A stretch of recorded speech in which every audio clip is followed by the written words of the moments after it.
Okay, looks like we're live. Good morning from Australia, 7 a.m. here in southeastern Australia. I see there's a few people already in the waiting room, so to speak. Can you hear and see me okay?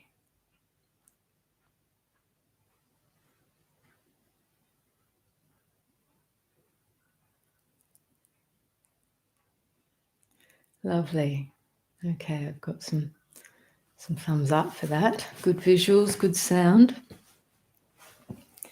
It's just on sunrise here. You can see some trees in the back.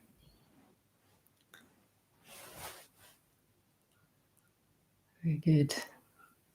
Good to see some familiar friends joining us today.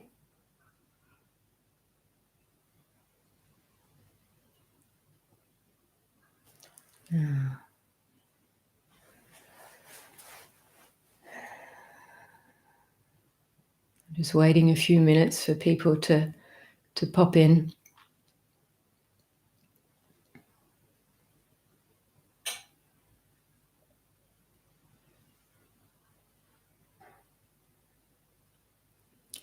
So if anyone is new to this meditation and Q&A, I'm Ayya Jitindriya, and this is Samaneri Jayasara's YouTube channel, but we share the guided meditations we do every 2 weeks. And in the next fortnight, it'll be me again doing the third session of our Buddha Dharma series, where we look at more specifically at the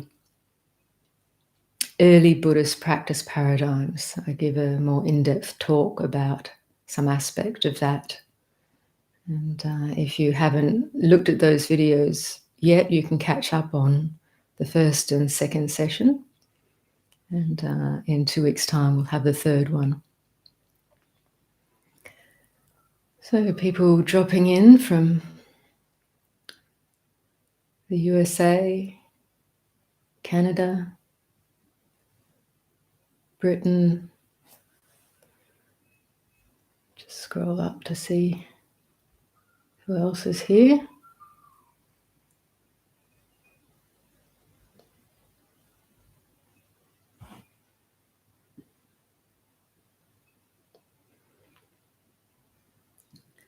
France.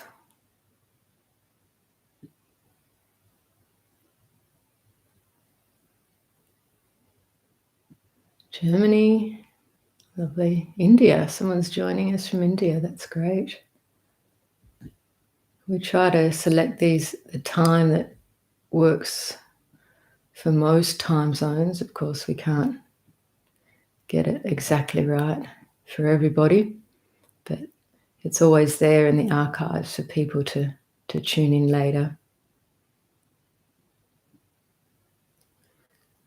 Hi, Niall from Sydney, not far away.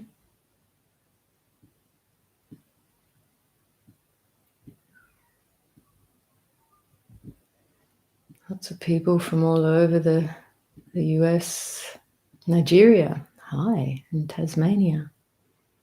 Brisbane too, terrific. And Canberra, so all up the East Coast, and Amsterdam. Wonderful.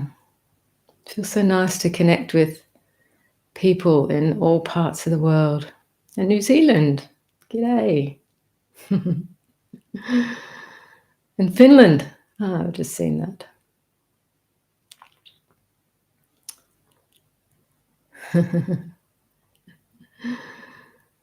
So today we're going to have a guided meditation. These are always spontaneous guidances, just tuning into the zeitgeist, the present moment, see what comes forth. And hi from Sweden.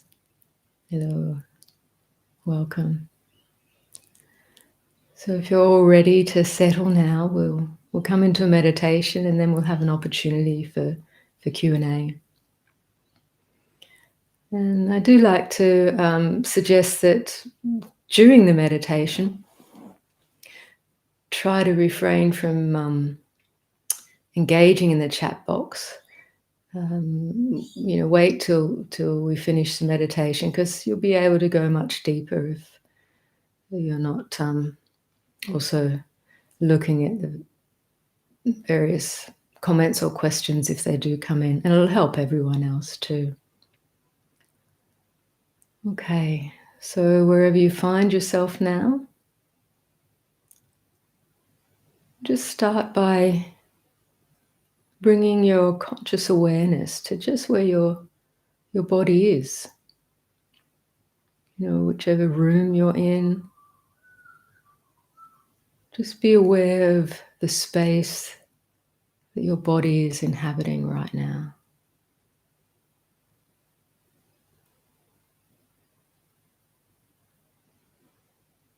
So just this much, we're shifting our attention from what's often a conceptually based movement of mind. These days we live in our thoughts, our thought-constructed world so much. But bringing your attention to the space that this body is inhabiting, the space around the body, we're shifting it to a non-conceptual recognition of context, of space, and of directing it to the sense of body, the elements, earth, water, fire, air, the various sensations we experience as body. And this is what we call direct knowing. We're feeling into, we're sensing an experience rather than conceptually construing it. There'll still be some subtle aspects of that influencing our perception, but generally we're coming into what we call coming into the present moment awareness of here and now. What it does, it opens the mind.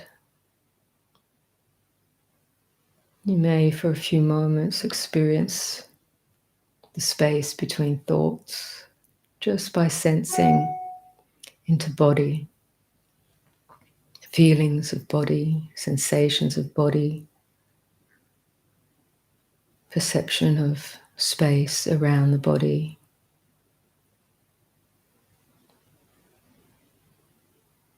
So as you do that, if you're comfortable, you can allow the eyes to gently close.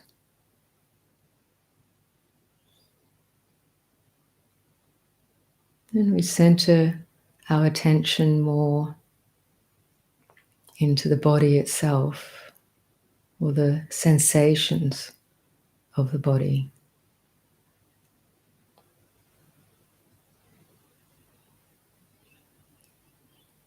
So we sense the body in a particular way, but it's not one thing.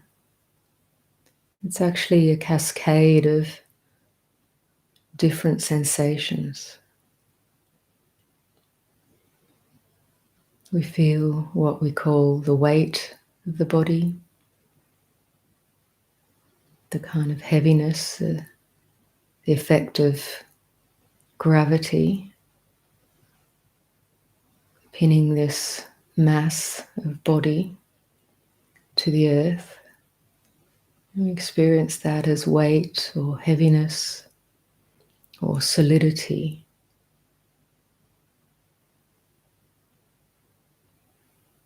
And this is what we refer to, what the Buddha calls the earth element. We're perceiving the earth element through these qualities of solidity, weight, heaviness, resistance. The resistance where one object meets another, hardness. These are just some descriptors that help to bring our attention to that characteristic of experience. And we experience it as sensation.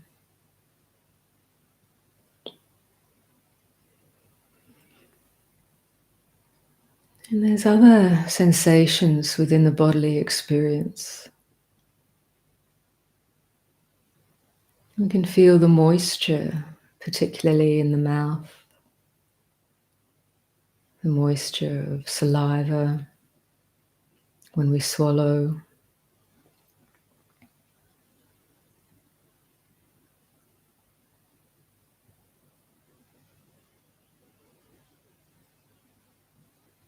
This is what we call the water element, the aspect of this physical experience that is fluidity or moisture, has the quality of cohesion.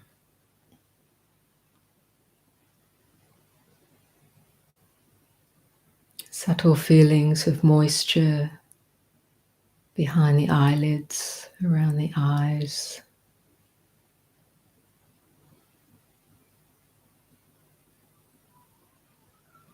You may even have a sense of the blood flowing through our veins, the heart pumping, and a sense of flow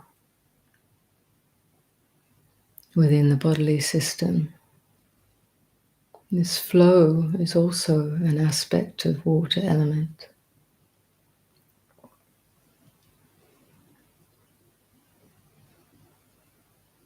And of course we can feel the air element, the sensations of the air moving in and out of our body as we breathe.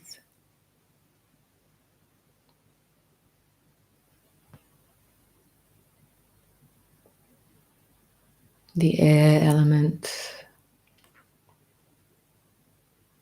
full of certain nutrients that keep this body alive.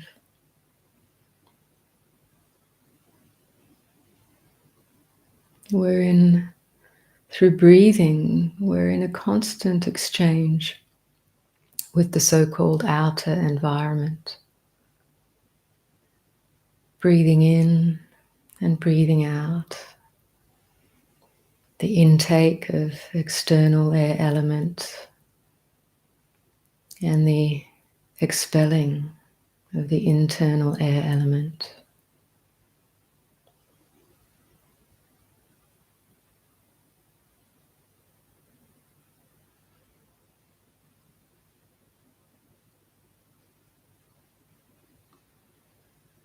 And the fire element can be detected through the sensations or perceptions of heat and coolness within the body and around the body.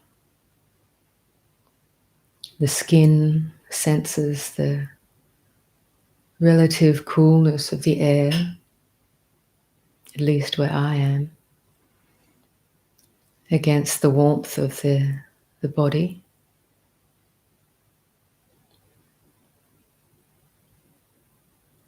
If you're in a hot country, you might feel the air around the body is experienced as warm. And you can sense the internal quality of the fire element, the warmth in the gut, the digestive system, keeping this whole body functioning and warm.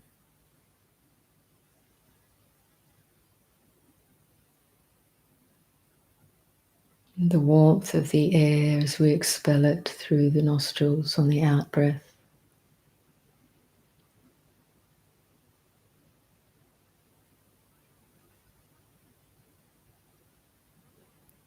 So shifting our attention to perceive these aspects of bodily experience: solidity, weight, hardness, moisture, fluidity, the wind element, the air element, the warmth or the coolness.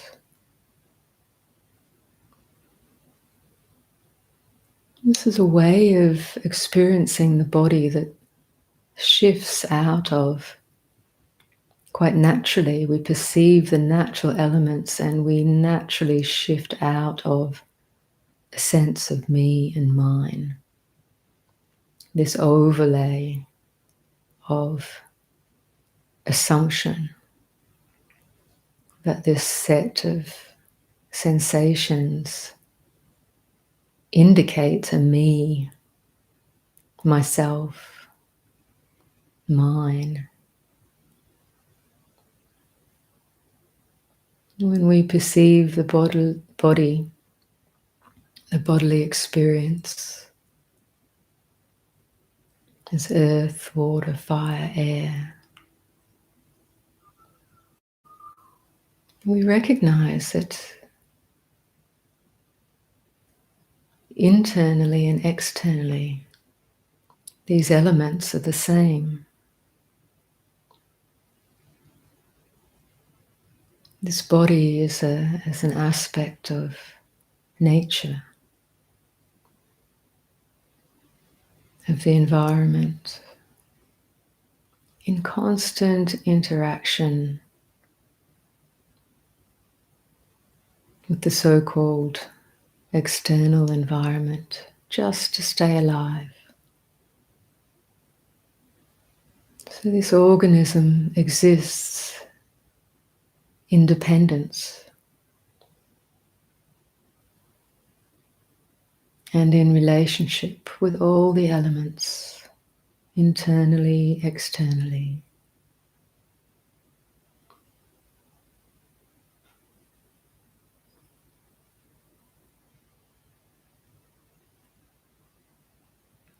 At the same time, when we're recognizing the experience of hardness, softness, moisture, warmth, breath,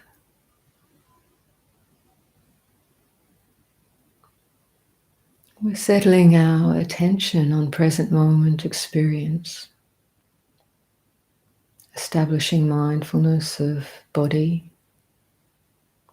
through mindfulness of elements, through direct witnessing, direct experiencing, direct knowing.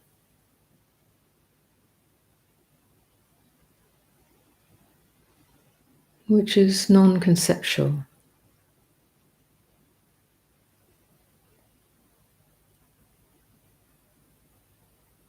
And it's moment by moment, these experiences, these sensations are in constant interaction,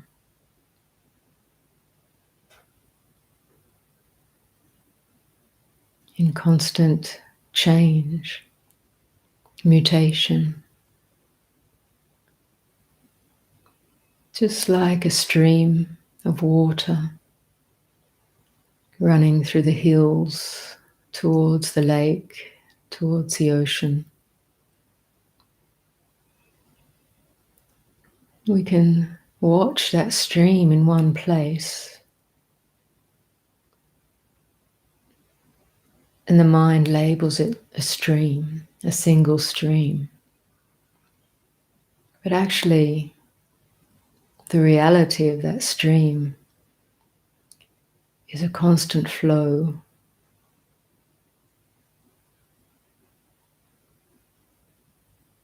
You may keep your eyes in one spot, but the flow of the elements is changing constantly in that spot. So this is the same as when we observe the body in this way. a constant flow of changing, interacting, mutating elements.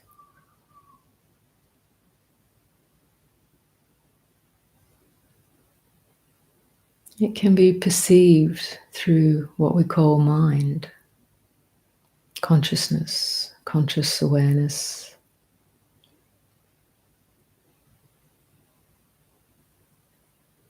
Aware of this sense impression of the various elements in interaction.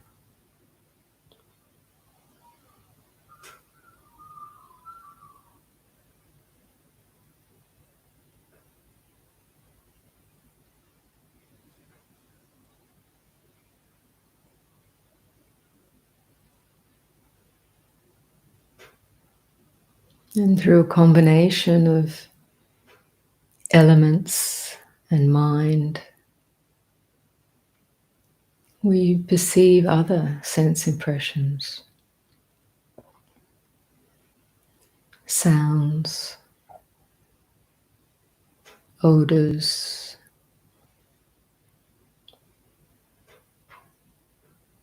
taste sensations,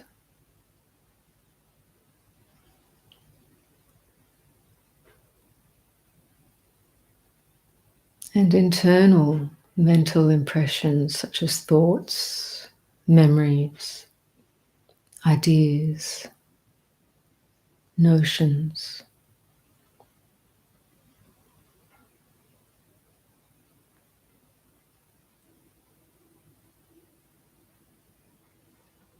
So in meditation, what's happening is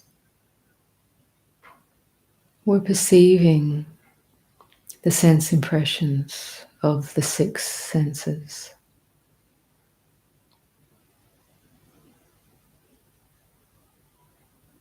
Actually, we could say life is the experience of the six sense fields in constant interaction. And in meditation, we simplify that somewhat. So right now we're not engaging in eating or smelling the roses or we're not engaging in active thinking.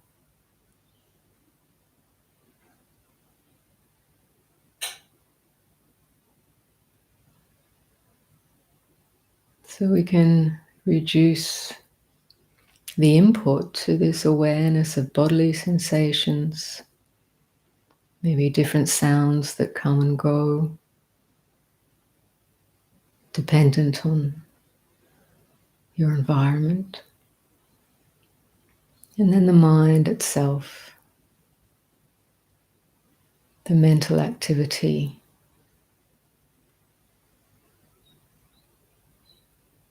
the present moment perception of sense experience, which includes the kind of momentum of habitual thought, memory that arise in the mind.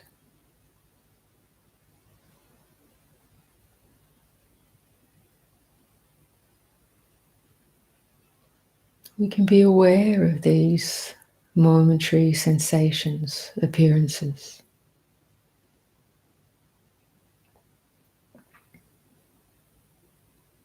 And the training in meditation is to let it be just that.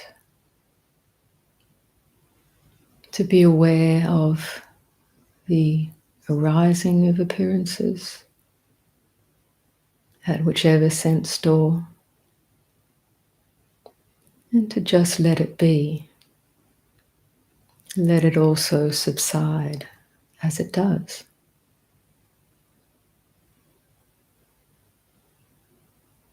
So we train to let go, to let be in meditation.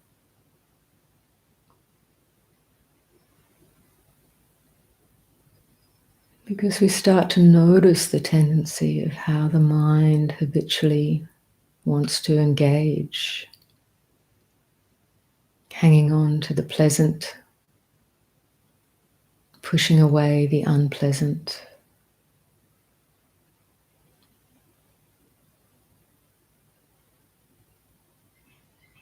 Getting or being obsessed and fixated on particular thoughts or concepts that have found a niche in the mind.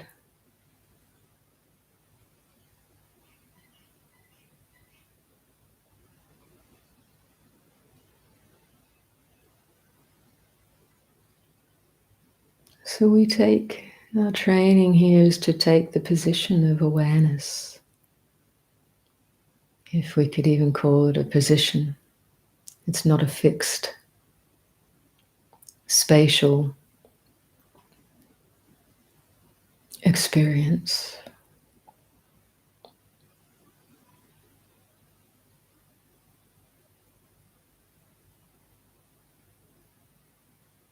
But awareness is always there,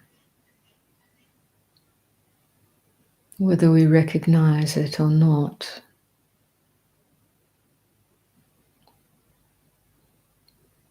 But as we learn to recognize awareness as the field, as the context,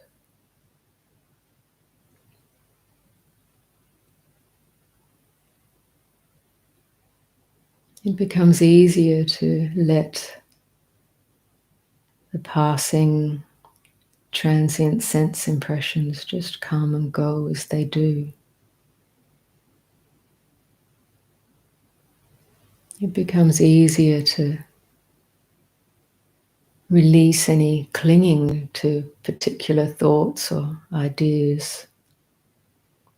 Once we recognize how to relax into awareness, we see the clinging in the mind as a kind of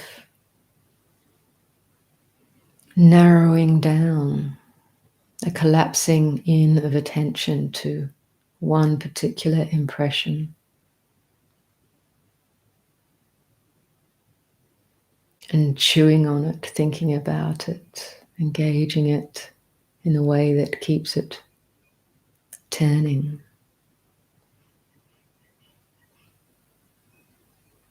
But when we see that and relax into awareness itself as a field,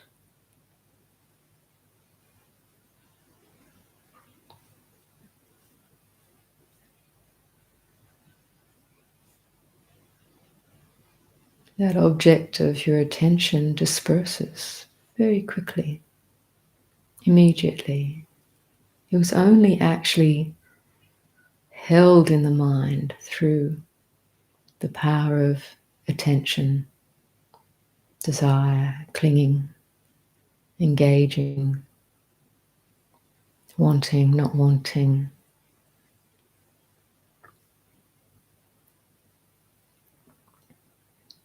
But when we sense that's what's happening, and relax, open into the field of awareness, it all disperses like a breeze blowing some cloud formations away.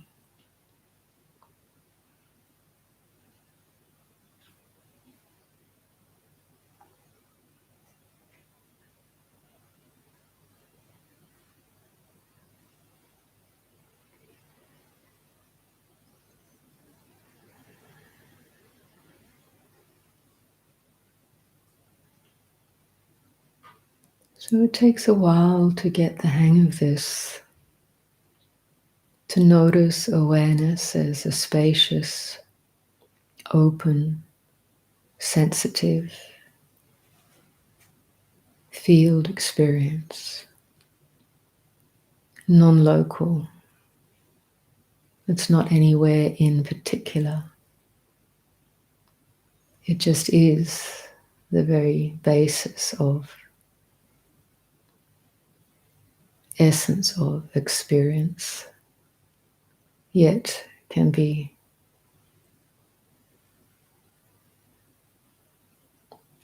is not reliant on experience.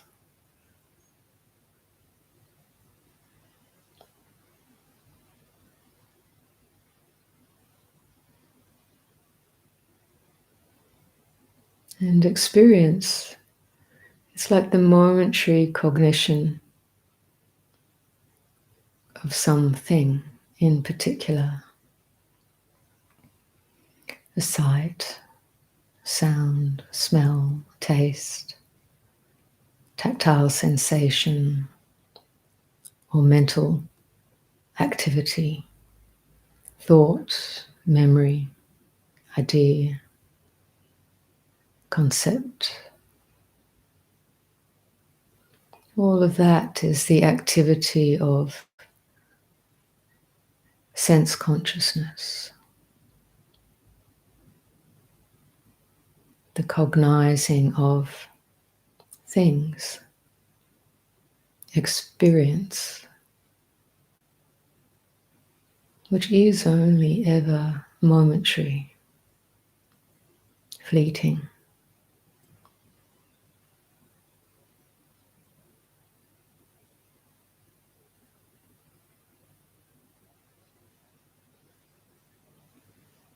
So noticing this much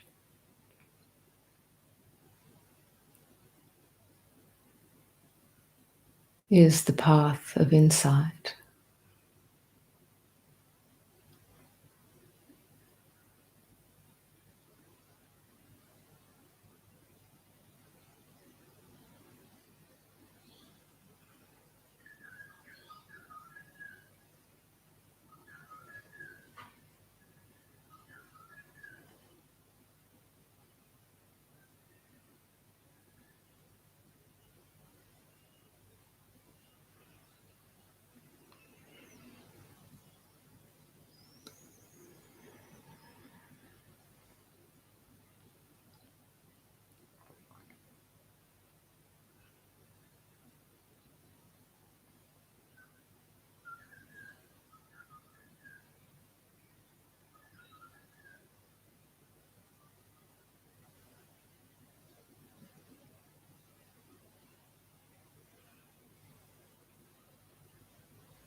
So bringing your attention now more strongly to the breath and the body.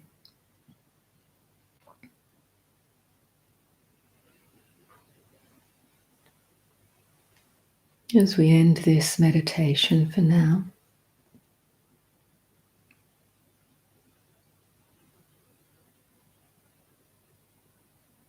and coming back into this shared space of the live stream,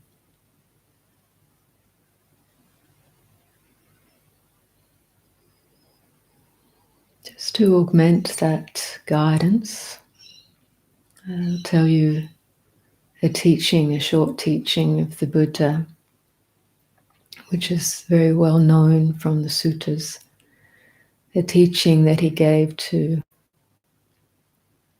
a spiritual practitioner who was called Bahiya, Bahiya of the bark cloth.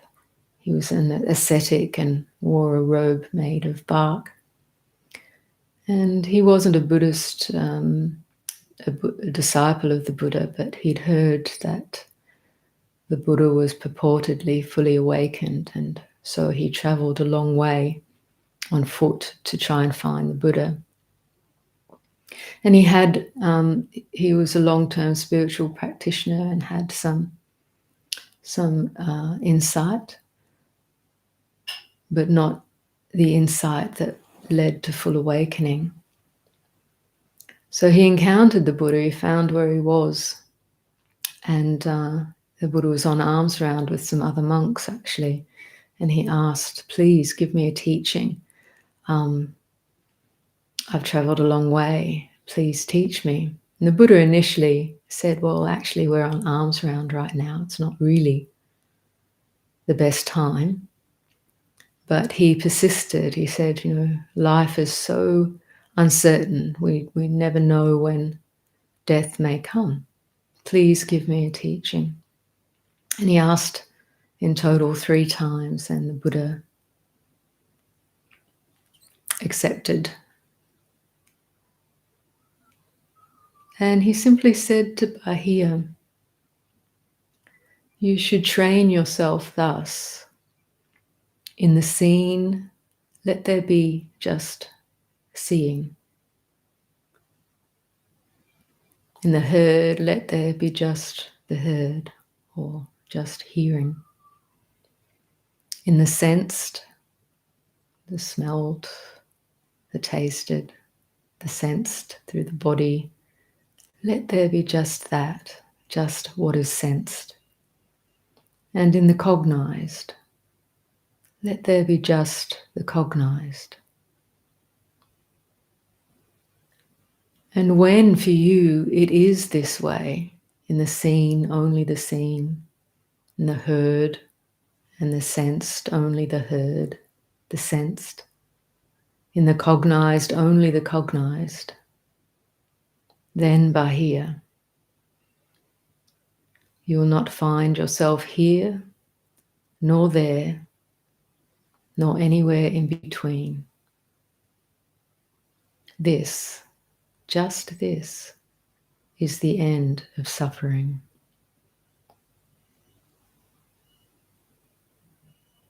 And Bahiya was awakened on the spot, fully awakened on hearing that teaching, on perceiving the truth of that directly. Unfortunately, his own, well, maybe not unfortunately, but his own statement of how short, how vulnerable life is and how short, how quickly death can come, proved to be true, because the sutta tells us that not long after that he was actually killed by a stray cow. But the Buddha declared that he was fully awakened. So you can see in this sutta how it reflects our meditation this morning. With all of these sense doors, to be able to notice it just for what it is. Sight, sound, smell, taste, sensation, cognition, thought. And see it just as that. It releases the mind. It has the power, the potential to release the mind from proliferation in a way that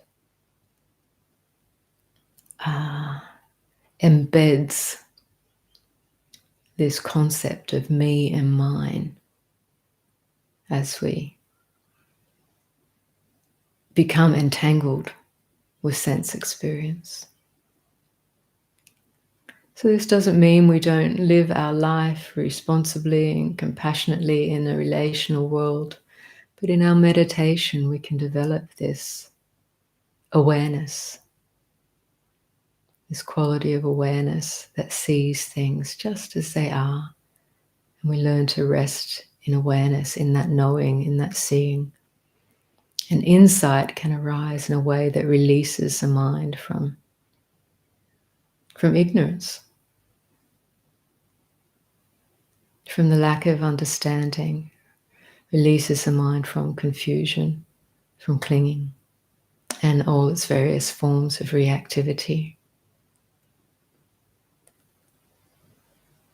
It's interesting, Ajahn Chah used to talk about the place of non-abiding, which is it's a conundrum, isn't it? The place of non-abiding as actually the place of freedom, which reflects a little bit this last passage of the Sutta to Bahiya. You will not find yourself here, nor there, nor anywhere in between. It doesn't mean we become completely destabilized, but we actually realize there is ultimately no place to abide permanently. So I'll leave that with you to contemplate. And if you want to look up the sutta, these days you can find the translations of the suttas very easily. You could just Google teaching to Bahiya, Bahiya, or Sutta to Bahiya from the Buddha, and you'll probably get up a translation.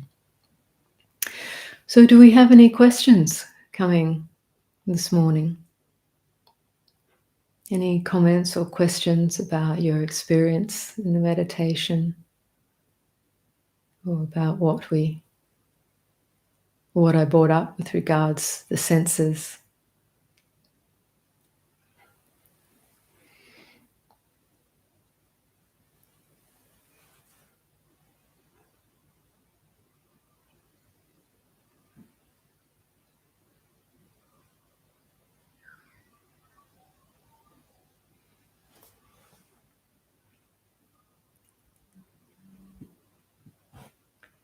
Are we still connected? Yes, here we are. We have a bit of delay.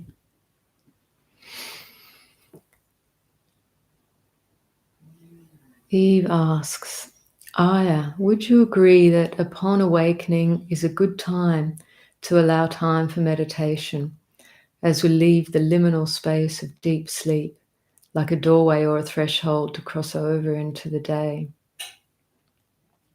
Yes, I would agree, Eve. When we're transitioning from sleep to awakening, I actually find it quite a helpful space just to, if you can, just to be awake without jumping straight up into your life and your activity. I find that actually a really powerful time for contemplation, just in a similar way as I guided in the meditation, we become aware of space, the space around the body. We come back into bodily awareness. You feel the sensations of, if you're still in bed, the covers over you. You become aware of what we call the world around you, different sounds. But the mind hasn't coming out of sleep. It's not yet, like, how shall we say, it doesn't necessarily jump straight into thinking about everything.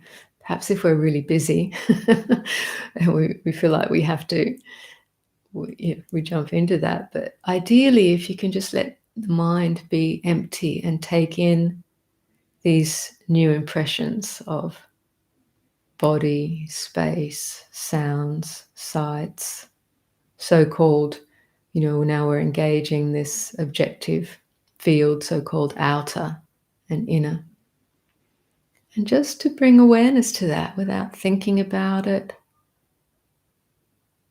This is real contemplation, is letting this experience appear in awareness and just be aware of that without construing it too much or thinking about it or getting into your plans. So that space is actually a really helpful time. Sometimes if you don't have to rush, or you can get up, sit up and sit in meditation is also an excellent time. The conceptual mind isn't in full gear yet, so we can take advantage of that. Oftentimes sitting at night, it's good to, if you can, sit before going to bed to help the mind settle it'll be a very different experience to the morning, because the mind is often, after a day of engaging and potentially a busy day, thinking about things, you'll have that momentum.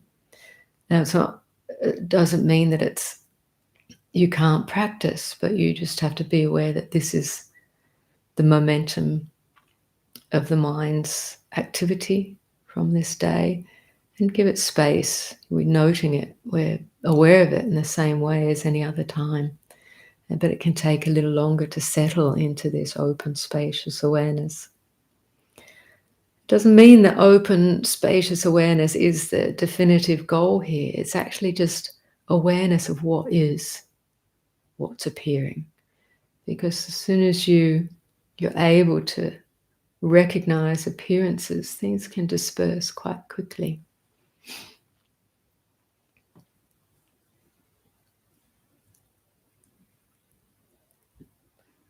Just wanted to say that the Compassionate Awareness series has helped me so much. Great, thanks, Sam. That's the Compassionate Awareness series of meditations on Waking Up app. I've popped them on our website, called Embodying Awareness and Kindness, for those who'd like to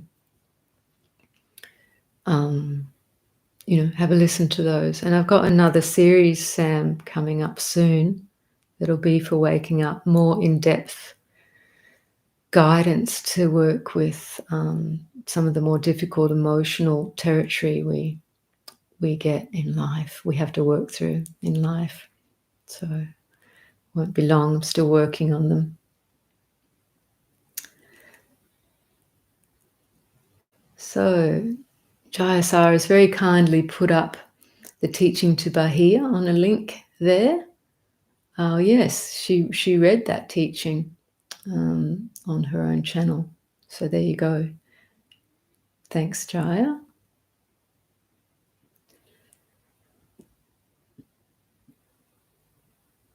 Thanks, Arthur. Yeah, great. People enjoyed the session. How do we recognize between bhavanga, from calm mind, and mindfulness? The essential, in different traditions, different ways of practice, bhavanga gets interpreted differently. So sometimes bhavanga is interpreted as a good place to have insight into, and other interpretations is it's a kind of a trapped place of calm without much awareness or insight. So I think that's what you're referring to here, Alex, to how do we recognize between bhavanga, from the calm mind. So it's calm and still, and mindfulness. The essential difference is awareness, a clarity of awareness. If you recognize the clarity of awareness, then mindfulness is present. With that mindfulness in that calm state, this is good.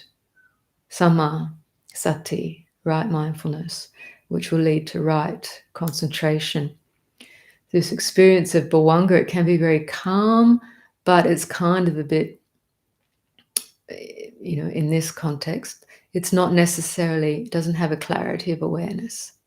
It's a bit like potentially being a little bit intoxicated, or a kind of semi-conscious or even unconscious kind of sleep, or experience of nothingness, but without clarity, without mindfulness. So basically, clarity of awareness, presence, is the difference here, Alex. So what is name of the app? Which app are we talking about? The Waking Up app. It's called Waking Up, I think, because I mentioned that. Sam Harris's Waking Up app. Yeah. Since attending a 9-day online retreat in May, meditation has become the most important thing I do in life. To protect my practice, I've embraced full sobriety, and I'm waking up 2 hours earlier. to meditate. I'm a little bit sleep deprived now, so I've found I'm clinging to coffee. Any tips for working with sleepiness? Everyone's got to find what the right amount of sleep they need. So it's okay to feel sleep deprived.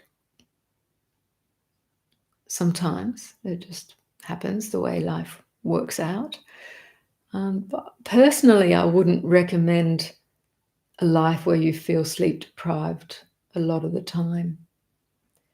I know that it is practice, and I certainly lived in a monastery where we practiced all-night sittings or sometimes midnight sittings once a week. I don't always, when there was a lot of inspiration and energy, youthful energy, it could be helpful, but sometimes sleep deprivation can impact your health in other adverse ways. Some people don't need a lot of sleep. They feel good on 5 hours, 6 hours. Some people find they feel better on 7 hours, 8 hours. So it depends on the quality of your sleep. If you're getting off to sleep okay. But for everyone, you have to find what works for you. And it won't ever be perfect because life interrupts in different sorts of ways. So yeah, just experiment a bit, I would say, with that and see what's the best thing for you. Just coming back to that question. So it's great, you've embraced full sobriety. This is the best thing for clarity of mind. Absolutely. And sometimes when we sit, we can actually go into a deep place of rejuvenation. If one experiences Samadhi in practice, then this is rejuvenating. If you regularly experience Samadhi, you'll probably find your need for sleep is reduced. But if you're not experiencing Samadhi, then you'll need to find that, or as yet, I mean, it's not necessarily predictable. You'll need to find what it is that works for you in terms of restfulness, the body feeling adequately rested in order to bring clarity, to be at least relatively clear in your sitting, rather than, if we're not rested, our sitting can become like just a nodding practice, and this, like anything, can become habitual. So we just want to check out what's going on. So when you say, it's from Robert and Sharon, when you say aware, are you meaning one is aware of one's mental state but not clinging to it? Ideally, yes. Aware of any impression, sense impression, mental or physical. So with awareness, we can be aware of clinging, and this is actually a good territory for insight. So it doesn't mean that if there's clinging, we necessarily don't have awareness, but often it is the case. There's clinging and we don't have the perspective, we don't have the right view on it. We're kind of, as I mentioned in the meditation, our attention has kind of collapsed into a conceptual construct, and there's a lot of movement and activity within that as a conceptual construct, conceptual experience, or struggling with particular physical sensations, perhaps the push-pull in life. So we can become aware of that as it is. And this is coming into that, say, paradigm of the Four Noble Truths. We can become aware of dukkha, or struggle, stress, as an experience. And this is the first signpost to liberation, because that the sign of dukkha, or stress, or dis-ease in some fashion, it's a sign that there is clinging present. So we become sensitive to that. It actually helps us bring more awareness in, or helps us get some perspective, actually look at the experience rather than just be engaged in it. There's different ways we can talk about this experience. But to look at the experience, to become aware of what's happening, you're coming more into the observer. So it's not an observer as a just, 100% detached from this, but it's a shift of let's say the center of your attention starts to include the more global, become aware of awareness as a field, for want of a better word, within which this experience is perceived. And once we have that perspective, then the experience can unfold much more, unfold or disperse or show itself much more easily. There's more clarity to see what's going on.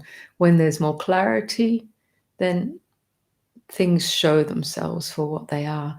So the engagement of clinging and attachment, it ultimately can't persist when there's clarity of awareness, mindfulness. It falls apart as that center of attention shifts. Now, if there's a lot of investment in, psychological self-investment in whatever this experience of clinging is, like I really want this or I really don't want this, that push-pull, then it might not disperse so quickly. But once that right perspective and the clarity of awareness is rested into, then the mind sees more clearly what's going on. And as the skill of recognizing how dukkha, how stress is maintained and how it is released, as that skill, what we call wisdom, develops, then we can rest out of these tight balls of dukkha or dis-ease more quickly. And this is kind of one way we can describe the path of practice, resting out. And then the path ultimately becomes just a way of non-clinging. So things appear, but nothing reaches out to really engage in it, and so they're just seen as they are. So there is still karmic momentum appearing in the mind, still the activity of the six senses, but not necessarily the uptake of that, where the mind says, assumes, acquires meanness, minus, I-ness. This is meanness, minus, I-ness is all about the clinging. And we're going to talk more about this in our next Buddha Dharma session. We're going to talk about the 5 khandhas, or the 5 aggregates affected by clinging, what gets called Sakkaya Ditthi, or personality view. So I hope that helps, Robert and Sharon. Jeremy, you're saying, hi, Samaneri Jayasara. So I'm Jitindriya, Jayasara. We alternate with these meditations, but this is her channel. Thank you for your meditations. Some really hit home, but there are so many. How can they be best used for spiritual development? Just listen to them. I know there's a very large library and growing library, which is an absolute treasure trove. And I continue to listen. You might find a teacher that feels really resonant for you, so you can listen to all the teachings that Jayasara has uploaded of theirs. Or you might just cruise the playlist and see what interests you that day. There's different traditions, or do a random play. Sometimes some really powerful teachings come out of just selecting something randomly. But I, and also Jayasara, for our own practices, we listen to these things fairly regularly. And I've just revisited over the last couple of weeks Sri Ramana Maharshi's teachings in the Be Here Now series. There's 10 recordings. They're each about an hour long, where Jayasara is reading from the book. Oh, sorry, it's not Be Here Now. It's Be As You Are. Be As You Are. And Ramana Maharshi's teachings, really powerful. At other times, I want to listen more to Padmasambhava or maybe Ajahn Chah or the suttas from the Buddha. There's always something so powerful because these teachings from the masters, they're so direct. And in different traditions, there's obviously different ways of languaging and pointing to the experience of truth, or pointing to reality, or pointing to the way we get lost or caught in confusion or stress, and how to relax out of it. But after a while, initially these different ways of expression, articulating, may seem confusing, but after a while you recognize they're all pointing to the same thing. Different words are just like different kinds of flowers. So I'm currently actively discovering more about spirituality and my consciousness since 2 years, but I found the balance between romantic and spiritually very difficult. What is your view on this? They don't have to be separate. The Buddha had monastic disciples and lay disciples. The monastics were more drawn to a renunciate lifestyle. Lay disciples still were engaged in family and relationship and work, other activities and duties, but they were still, the Buddha encouraged people to, in the least, to keep the 5 precepts, or to practice with using the 5 precepts as guidelines, a framework for your living.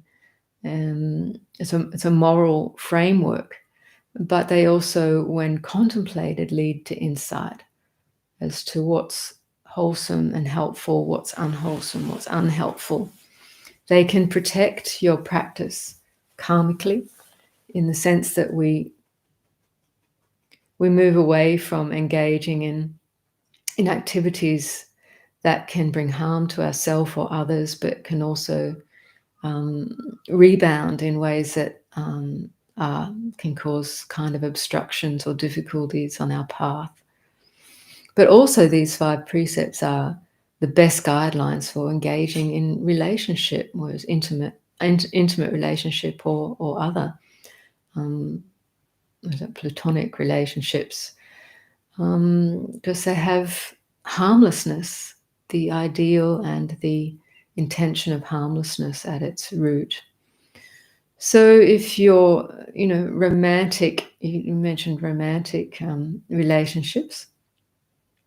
I mean, romanticism tends to be more like this, pointing to this notion that we can somehow find an ideal relationship that will make me feel happy forever and ever, the happy ever after scenario.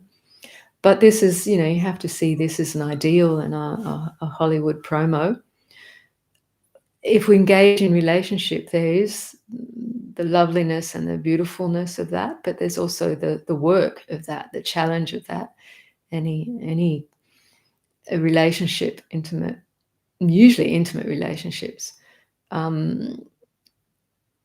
because of that closeness and the vulnerability we engage in when we're so close, it also challenges us. We get triggered.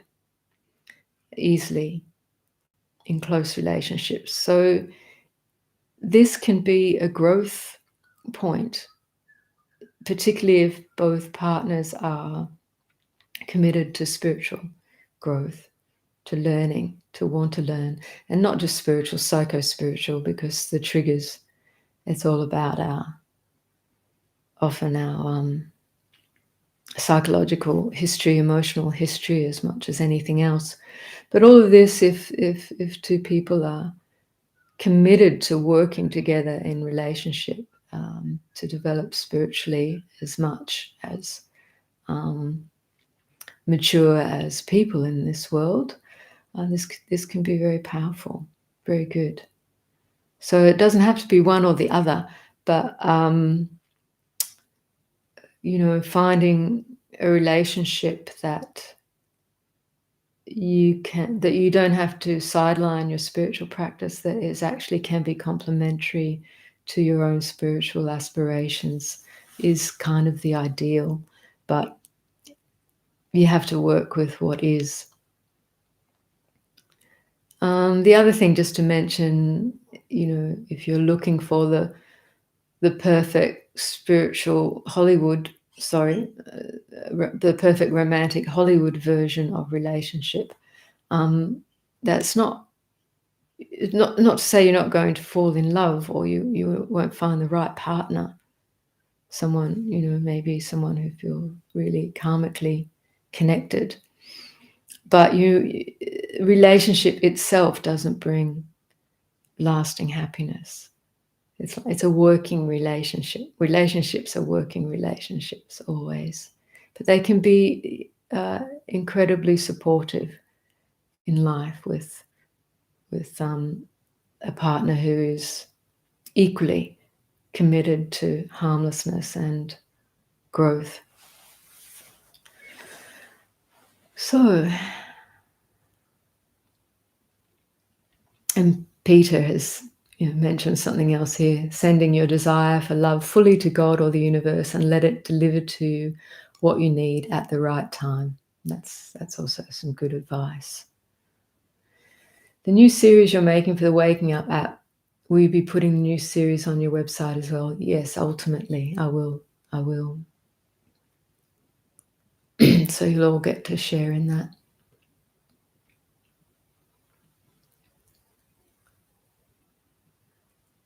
What and where is the gate to the deathless, and how can I go there?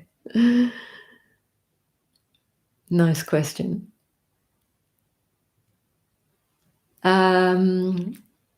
What and where? So, what, where, and go there. It's not really a what and a where, and how to get there, because it's not a what and a where, is not necessarily the way you think. So let me go into this a bit, because it's a good question. The deathless obviously is the term that is used in the Buddhist texts quite a lot for the realization of the deathless reality is liberation, when you realize the truth of the deathless. And the Buddha's path and the Buddha's teaching was framed in the extant paradigm of his time, which was to realize the deathless meant freedom from death, freedom from the rounds of continued birth and death, which was the way of samsara, the continual rounds, endless rounds of birth and death, which means kind of endless rounds of suffering. So to find the deathless, to penetrate the deathless, to realize the deathless was the ultimate, to realize the truth, the deathless nature of reality. Now, the deathless, the realization of which is called nirvana or nibbana, which means the cooling of the fires of greed, hatred, and delusion, and the unbinding of awareness from its objects of attachment. So the Buddha's, or the enlightened being's, experience of unbinding was talked of as freedom or liberation. No longer able to fall into samsara or cyclic suffering. Liberation from birth and death. So the gate to the deathless. So Ajahn Sumedho teaches extensively on this, because from early on, as a young practicing monk, he found this teaching from the Buddhist suttas very inspiring. And he says mindfulness is the path to the deathless, heedlessness the path to death. So in the Buddhist suttas, it's actually heedfulness is the direct translation, appamado. But heedfulness means a state, a mind that is imbued with constant mindfulness. So using mindfulness is quite valid here. So I'll tell you the whole verse. Mindfulness is the path to the deathless. Heedlessness, the path to death. The mindful never die. The heedless are as if dead already. This is a beautiful, beautiful, profound verse from the Buddhist suttas. Mindfulness is the path to the deathless. What and where is the gate to the deathless? Well, the Buddha, when he was awakened, apparently declared, the gates or the doors to the deathless are open. Let those who can hear trust this. Let those who can hear this trust this. The gate or the doors to the deathless are open.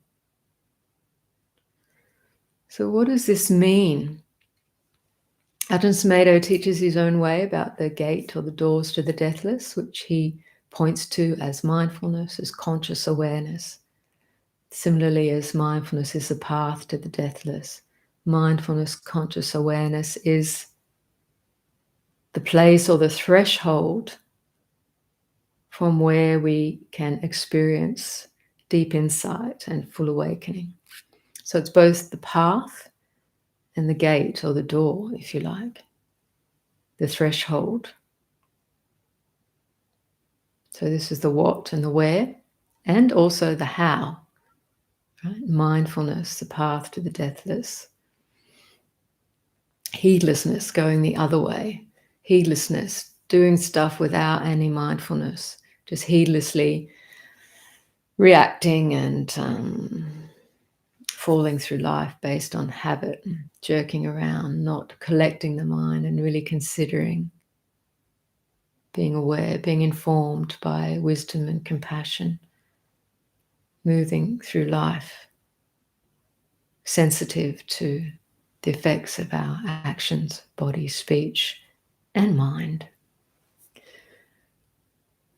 But this declaration, the doors to the deathless are open, or the gates to the deathless are open. So I've got my own take on that. And when the Buddha was awakened, he declared, or he discovered, the doors to the deathless are open. To me, that resonates with the fact that awareness is already open.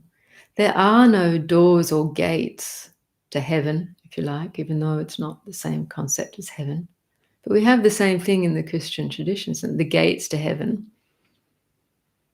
You know, just talking about an entry point. Where do I find the point that I can enter into this state or so-called place? This is how we construct it in our conceptual minds, living in a dualistic world.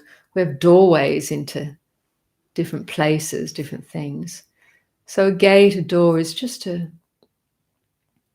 notion, a concept of an entry point. So as I said, the entry point to liberation, to awareness, to penetrating the deathless, which is an understanding of your basic, your most essential nature, the most essential nature of mind, of reality, is actually a deathless reality, timeless, beyond space and time, or outside of, not bound by the limitations of space-time duality, cannot be described with words or concepts that can only articulate in terms of subject-object space-time realities. It's how our concepts, it's how our whole conceptual framework of the world is built, is constructed through subject-object assumptions. So this deathless reality, if you listen to Padmasambhava, to Ramana Maharshi, to Nisargadatta, to the Buddha, to any of these great masters, they're pointing to that as a reality that can be perceived, can be penetrated here and now. It's always here and now. Why we're not awake, fully awake to that, is we're not looking in the right place. We don't have sufficient mindfulness. We're confused. We're caught up with habitual clinging and thinking and mental constructing activities. So through mindfulness, we learn, as I suggested in the meditation, to recognize the context of awareness, rest in awareness, see the nature of the conditioned phenomena arising and ceasing. And the mind comes to see when wisdom is sufficiently ripe, when the other spiritual factors of mind are sufficiently ripe, there can be an insight, a penetrating insight into the very nature of mind, which is deathless. This is not mind thinking mind, it's awareness itself, the deathless reality. Now you can't conceive of this, and if you attempt to conceive of it and try to get there as a goal, you're off on the wrong path. To quote Nagarjuna, emptiness will liberate one from all conceptual views, but those who conceptualize emptiness will fail to realize liberation. So it's not something that we can mentally construct and aim for as a goal.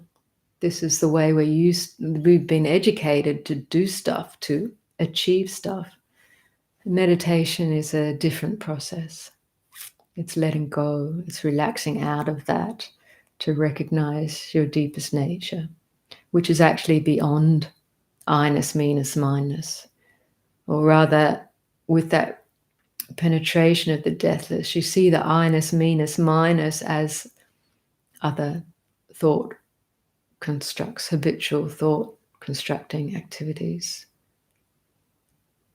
They don't have to be eschewed, they're just seen for what they are. They have a function in a dualistic relational world, but awareness itself, for want of a better way to articulate it, is its own intelligence, its own responsivity. So the home of wisdom and compassion, or let's say wisdom and compassion are responsive expressions of that reality. So the what, the where, and the how. I hope I've conveyed some of that in a brief way. How do you know if you have experienced samadhi? The mind comes to a place that feels coherent. There's a coherency. It's no longer feeling fragmented. There's a calmness. There's a clarity of mindfulness. And samadhi, there's different depths of samadhi. So even a sense of clarity and calmness in a small degree, even with the arising and ceasing of other phenomena, is a legitimate samadhi. But it is characterized by a degree of calmness, clarity, and a feeling of well-being. So the mind isn't fragmented and it's not being jerked around anymore. So this sense of well-being, or a subtle or a stronger sense of sukha, kind of pleasure or well-being, I think is a good way to describe it. It's like, relief from the usual fragmentation and stress of the habitual mental activity.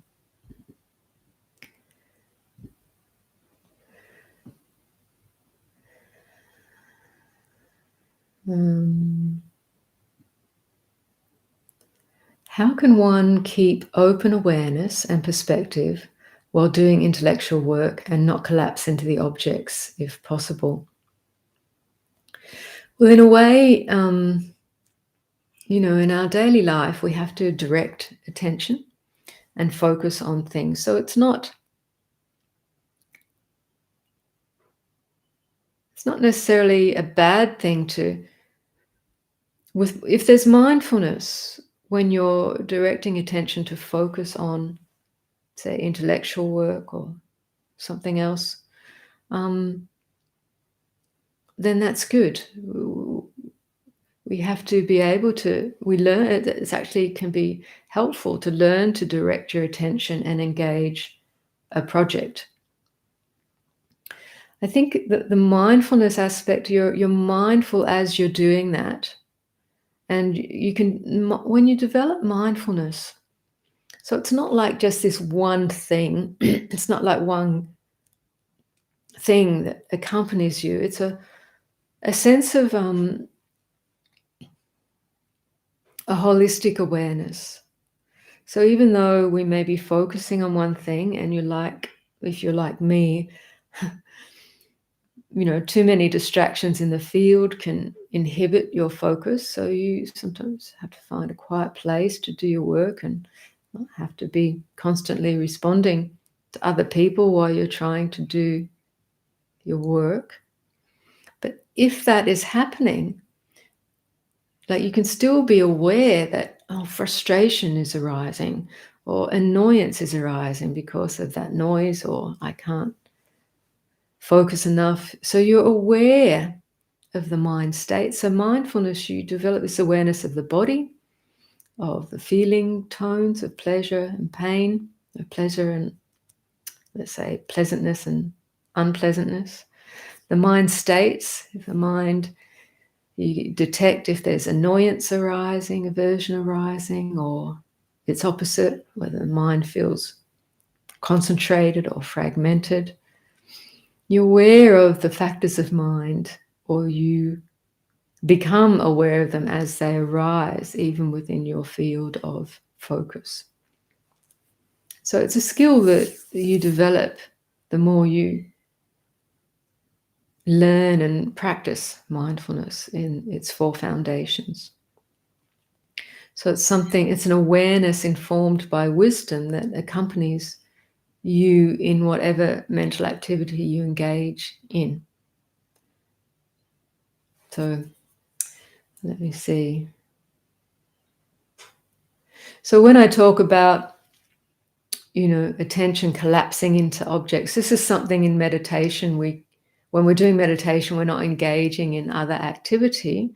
So we can observe this tendency more and more for when attention does collapse into a particular thought construct, a particular memory. We're trying to work out the future or work out the past, or work out a particular project. I want to build something, or I want to write something. And you just find your attention engaging in that.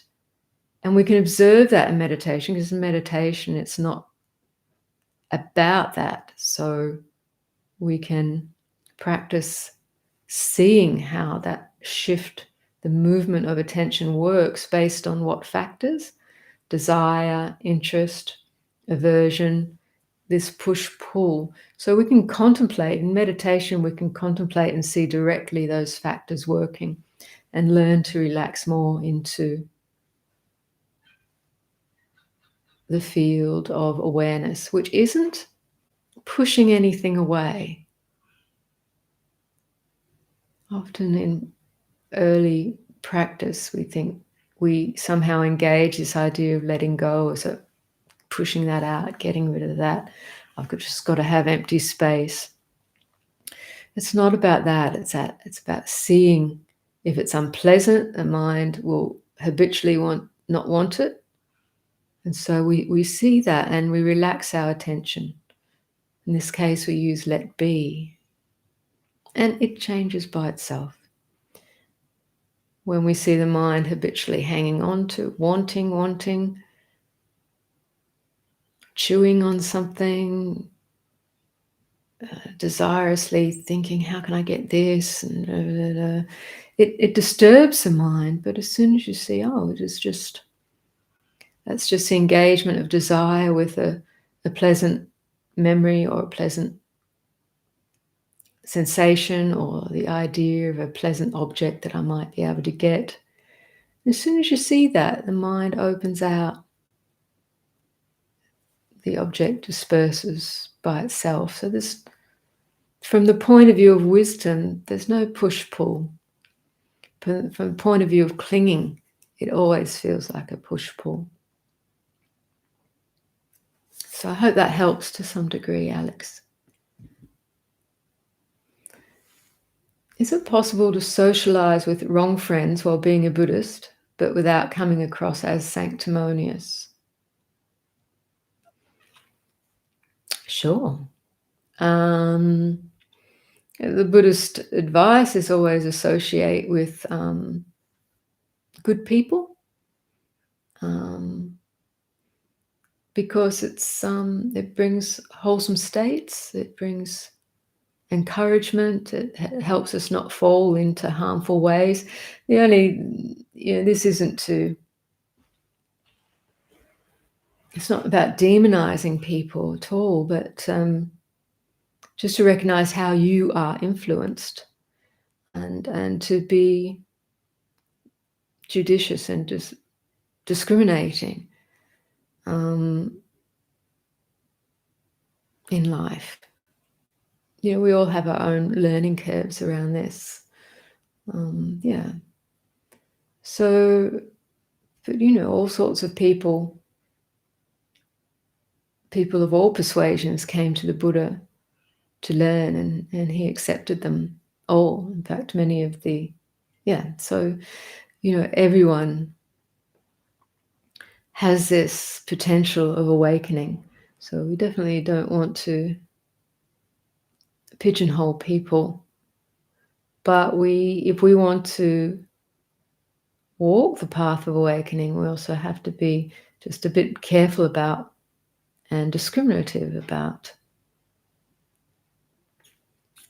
what the things that influence us in life. And if you want to go in a particular direction, you need some supportive factors. So when I was younger and I was contemplating ordaining, when I was 24, 25, and I was asking a monastic teacher quite a lot of questions, So why can't I just do this in lay life, And he said, sure you can, but in terms of keeping precepts and that. He says, it's nice to have friends though, It's nice to have friends to do it with. And it's true, it's sometimes quite hard to actually cultivate a life of sila if you're hanging out with people who don't respect sila or don't see the benefit of guidelines such as the 5 precepts. So, it's not to stifle people's journeys in life, but we, sometimes the longer we live, the more we understand the karmic influences. But that's all part of our journey. Yeah.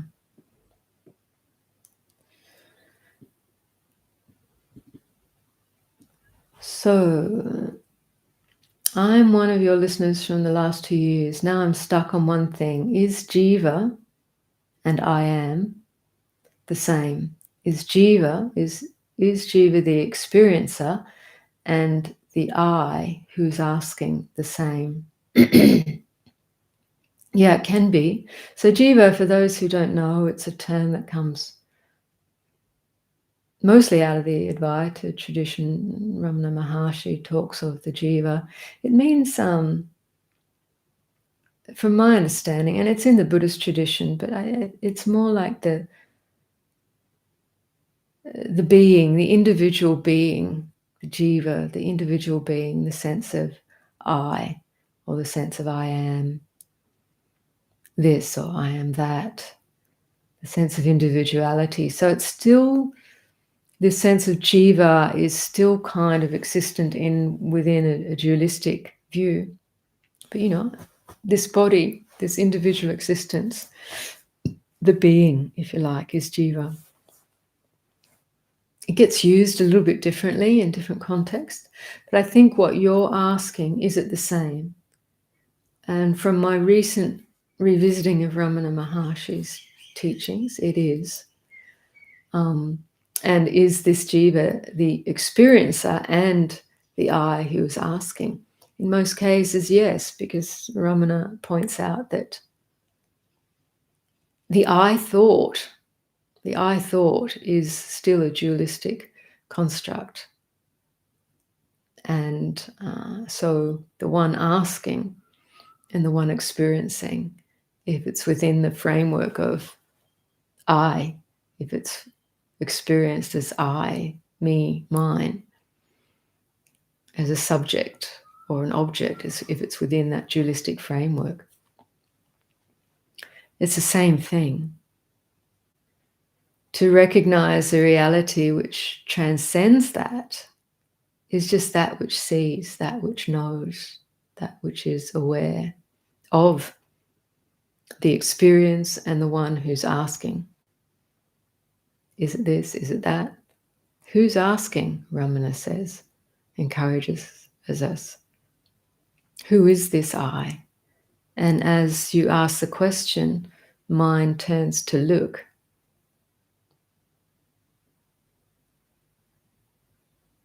And in the asking, it doesn't get an answer, it just experiences silence, looks into the face of reality.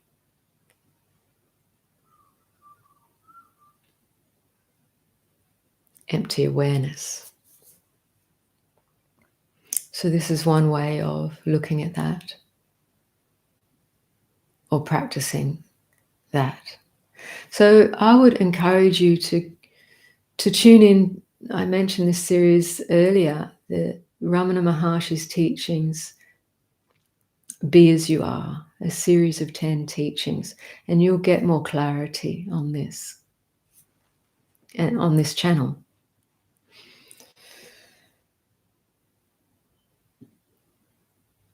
Is Buddhism the same as non-duality? Not necessarily, no. There's different traditions of Buddhism, and some speak more to the non-dual and some less. But the truth that the Buddhist teachings point to is a non-dual reality, but not, let's say, we experience life in a dualistic form, and ultimately the realization of the non-dual is not something somewhere else or wholly separate from what we call dualistic reality. It's actually just a depth insight into the basis of all this. So this non-separateness, which you'll hear discussed in different traditions, of the non-separateness of samsara, nibbana, or the conditioned to the unconditioned. Some teachings articulate them as distinct and separate, and others go that step further and actually say, how can they be separate? So this is territory for contemplation, for meditative experience. It doesn't mean we don't have insight in ordinary life, but the usual case is our attention is so fragmented in our ordinary life that we can only ever think about these things, whereas in a meditative frame of mind, there tends to be more space, more clarity for direct insight, direct penetration into these truths.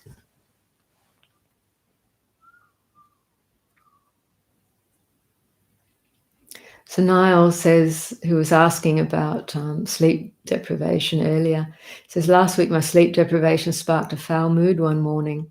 My newfound mindfulness went to battle against it, and I uttered no unskillful words for the full 3 hours of the mood. It felt like a win. Yeah, that's great. So that's what awareness of the various conditions arising can help with. It doesn't have to be a battle, but it sometimes feels like a battle when you're just feeling the impulse of the mood, as you describe it, or the aversion, the wanting to swear or whatever. And you just keep bringing in that awareness of it, which acts as a container and a form of restraint, which is powerful. So well done, Niall. And you can see you can get through it. And other times you'll see it so clearly and it'll disappear in the moment. It won't be a 3-hour battle.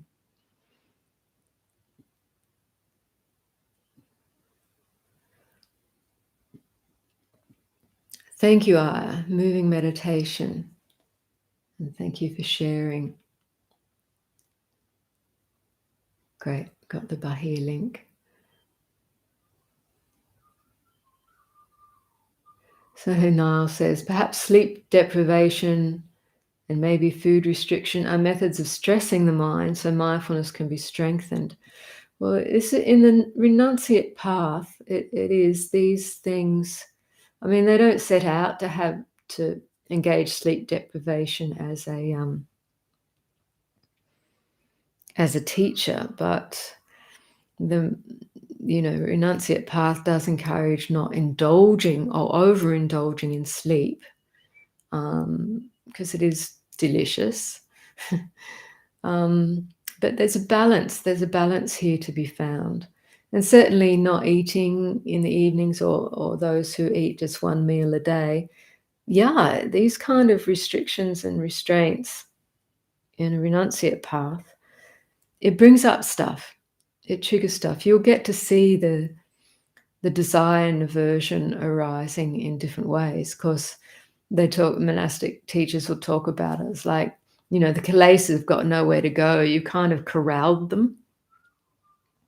And so they'll pop up in all sorts of ways, but you've corralled them, so you've got a good view of them. They're no longer just spread out roaming through endless acres that you don't really notice if, the cows munching the neighbour's crops or whatever. So you've corralled them. So this is the power of restraint, or the container of renunciation. So you get to see the stuff, and and in your interactions with people, you get to see the stuff more clearly. So it does give exactly that. It gives you the opportunity to strengthen mindfulness. But in essence, you can strengthen mindfulness everywhere. So don't just get stuck on the idea that I have to have strong restraints to look at mindfulness. Once you understand it's all happening here in this body-mind, and the kilesa, the desire and aversion and all its various expressions arises here, nowhere else. It's always just here. So that's another view on the corralling. of kilesa. It's only ever here and now. So if you learn to be here and now, if you establish mindfulness of body and mind states, it's always arising here and now. It's always seen. You can see it more and more. But that's the path, in that there's certain blind spots. We all got certain blind spots. So you start to see around it more and more. So wherever the sign of dukkha is, or stress or dis-ease, and there you recognize, a place to look, because you'll find some form of clinging. Or so it shows itself. Okay, getting to the, what time have we got? Going to the close of some questions here.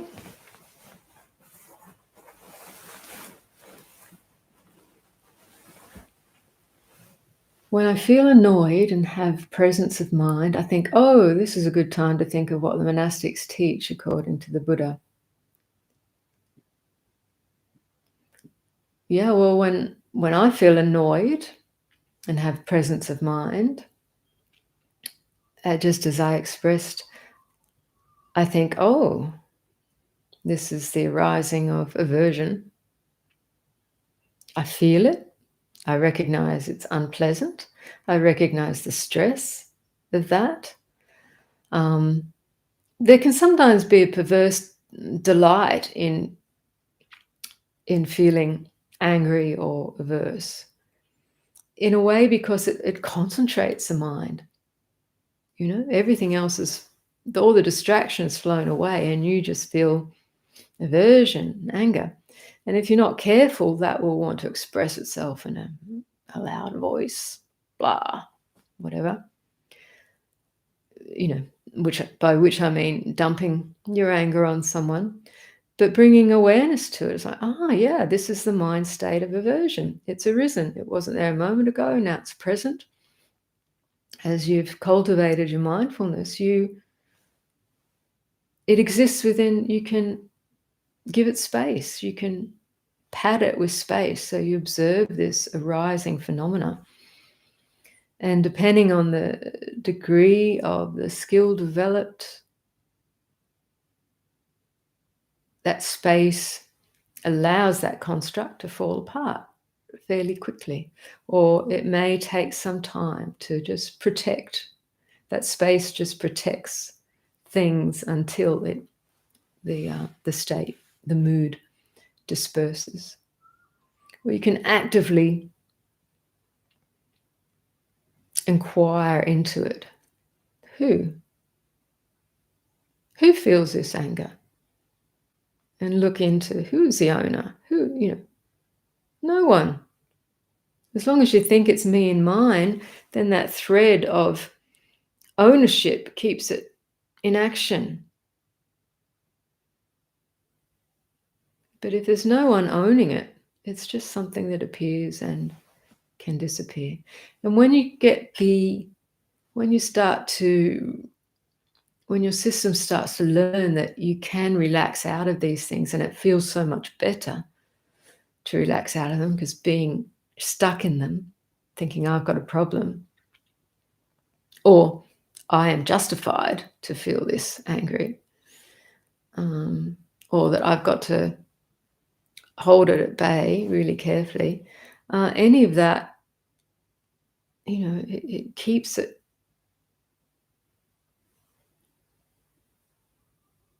active in some fashion. When you recognize that is just painful, like the hot coal, where's the pain coming from? The hot coal in the hand. As soon as you recognize it's coming there, it's we drop it, drop. What's the point? We've been burned before. We've been burned 1,000 times. You want to just keep burning, or just relax?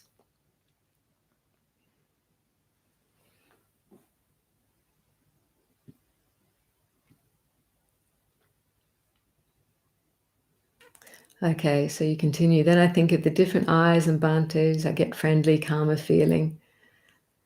Is this part of Sangha and how to nourish the friend? Yes, that's a way of using Sangha. You could also use Dhamma, which is remembering awareness, or just as I described, the ability to be free of this by just dropping. Whose is it anyway? Or Buddha Nusati, the Buddha, you can remember the Buddha in his various qualities, the night of his enlightenment, the battle with Mara. What was his victory over Mara, who is the personification of delusion? It wasn't actually engaging in Mara's battle. He just said, I know you, Mara. So the clarity of awareness. I know you, Mara. I know everything about you, the way you work, the way you appear. That's okay. And then Mara's arrows just went, dropped to the ground, turned to flowers. Just like that scene in the Matrix when the bullets came to Neo and they slowed down and went, pop. That was a scene from the Buddha's life of Mara's battle. Really enjoying the questions and answers. Yeah, great. Okay, what else have we got here? In Zen, there is the gateless gate. So when we're talking about the gate to the deathless, when you're outside the gate, the gate looms large. But once you're in it, it disappears and you realize there never was a gate. Exactly. So that's what I was saying with the Buddha's insight, that gates to the deathless are open. We thought there was a gate, there was a door, there was a way in, but actually the way in is everywhere.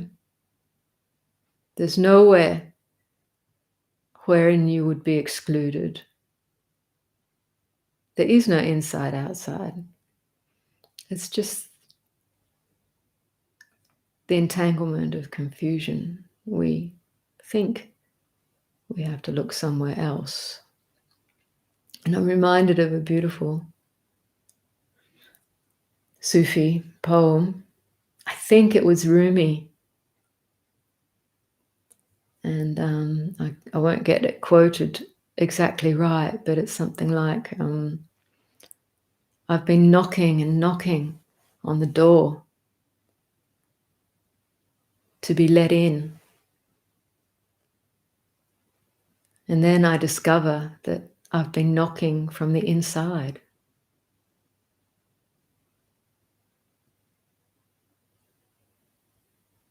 A beautiful way to express just what you say, the gateless gate, the doorless door, no inside, no outside.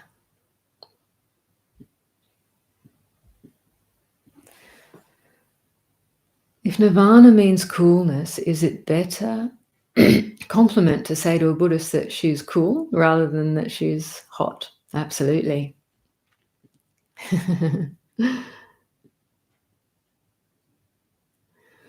The world is very difficult. I often cry, but the tears run down my cheek. Then I feel better and the sadness just passes into the great reality.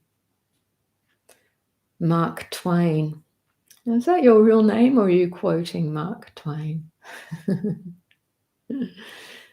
Yes, tears have a sedative effect and function and can bring clarity.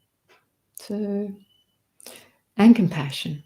You let yourself feel, you let yourself be open and broken, and calm and clarity often is found on the other side.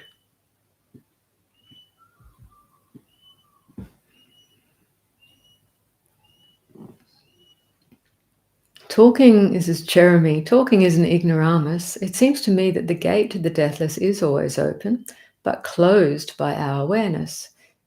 It is our duty to open it for ourselves. When we are ready, it will appear. Yeah, so I wouldn't agree that it's closed by our awareness. It's closed by our ignorance, our unawareness. We fall into forgetfulness. We fall into confusion. But when we remember, when we again recognize awareness, the door is open, or the door disappears, and we find ourselves on the inside.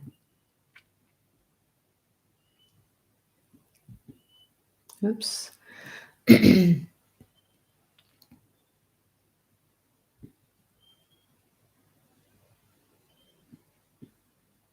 thing about this being live rather than recording, I usually watch later, is that I have a very real sense that you're looking directly into my eyes. Well, sometimes I try to look directly at the camera, so as I'm imagining I'm looking directly at you.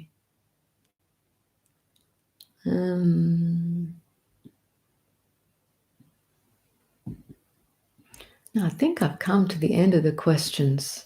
No, not quite. It's my not getting the cursor working that great.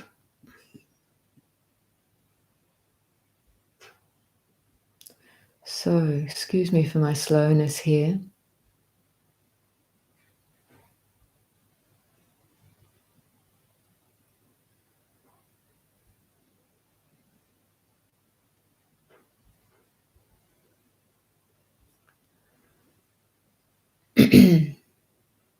Lost my spot on the questions.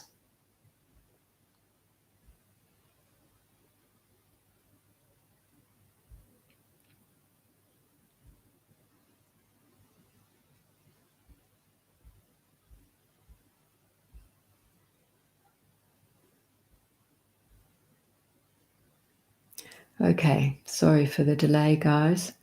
I've got a new machine, so it's taking a little bit of getting to know.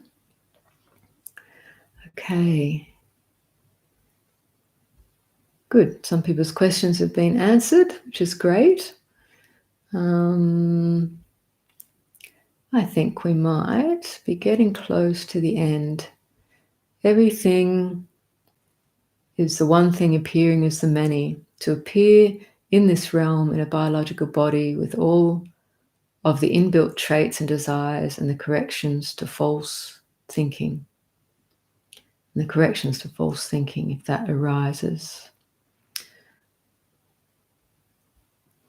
How do you use thought for creative daily purposes without falling victim to mind identification?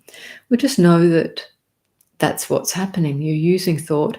I'll actively contemplate using thought. But more and more, I'm aware that thought has its limitations. Thought can be useful if it's informed with wisdom. Thought directs attention, and thought establishes intention.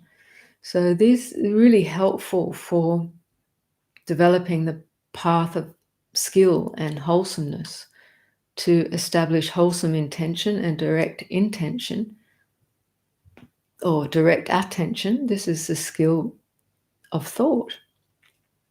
And if thought is more and more informed with wisdom and compassion, then contemplation is skillful and can be a way to move through different territory and penetrate to the fundamental reality.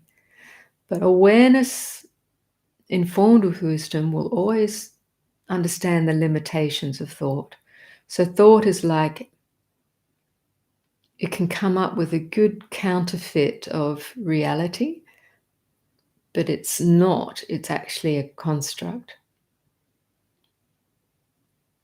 It's okay. It does its job. Just like me talking to you now, I'm using thought constructs, hopefully informed by wisdom, so that you're able to understand something and recognize it within yourself. So it's helping direct your attention to recognize a perceivable reality, whether it's a conditioned reality or the unconditioned. But the recognition is beyond concept. The recognition is direct, let's say, but the mind, it still can be classed as conditioned because the mind perceives it. But what it perceives in and of itself is, in terms of the reality, the ultimate is unconditioned. Now, the mind informed with wisdom understands. Wisdom is that which understands this territory. So it knows the function of concept and thoughts, and also the limitation of concept and thoughts. And so that wisdom helps us not fall prey to taking the concept to be real, the ultimate real. It's a description. It's an image of. It's helpful for us. But ultimately, in the path, that is the raft, in a sense, that the Buddha says we learn. We don't, once we've used the raft to get to the other shore, we don't need to carry it around on our shoulders forever. It's performed its function. So that doesn't mean that for a fully awakened being, thoughts don't necessarily arise. Even within the sutras, we have the Buddha thought, it's too early to go arms around. I'll go and visit with these summoners living in the park and have a Dharma discussion. So we get this kind of indication in the sutras. But he's not bombarded by habitual kind of thinking. It's very conscious thought, motivation, intention arising from wise consideration. So hopefully that helps.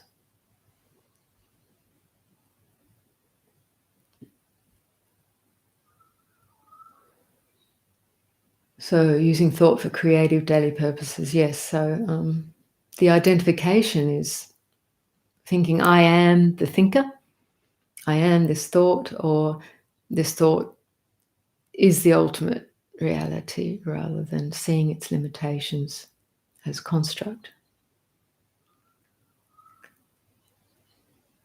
Do you offer retreats? Locally, we teach a couple of retreats each year. You can find the information of that on our website. I think they would do that at a Tibetan retreat center, and they may be offering our November weekend retreat as a Zoom option. So please inquire to drop me via the link on our website if you'd like to join in that. So what's the difference between ego thought and wise thought? Just checking my time. I think I mentioned, the ego thought would be like, I am thought, I am the thinker, the total assumption, and not seeing the constructed nature of thought. So the wise thought is thought accompanied by wisdom, the wisdom of the path, understanding the Four Noble Truths. There's a lot in that, but I'll leave that with you for now. And someone says thought is time and our true nature is timeless. So that's another way of saying it, indeed. And conditioned thoughts, constructed thoughts, as opposed to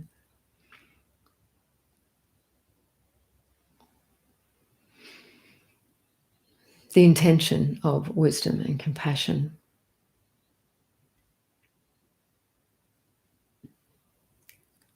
Okay, I think I have arrived at the end. So right on time, 2 hours. So we'll leave it there. I hope you all enjoyed this morning, and that you're all continuing to do well in your life. And by that, I don't mean that everything is perfect. There's no challenges, even though that's always nice, but that you feel enough encouragement and inspiration to engage your life moment by moment with interest and the desire to awaken,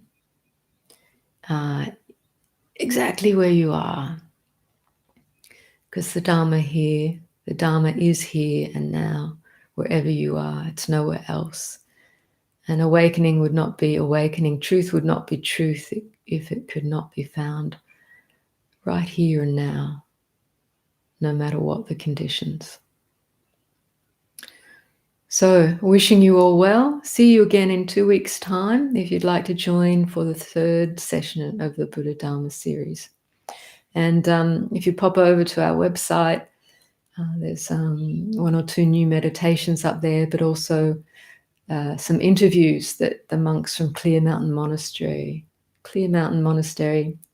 near Seattle, Washington, did an interview with myself and one with Jayasara. So we put the links up on the website if you want to have a bit of fun and listen to those. Okay, go well, everybody. Nice to connect with you today, and see you again soon. Bye.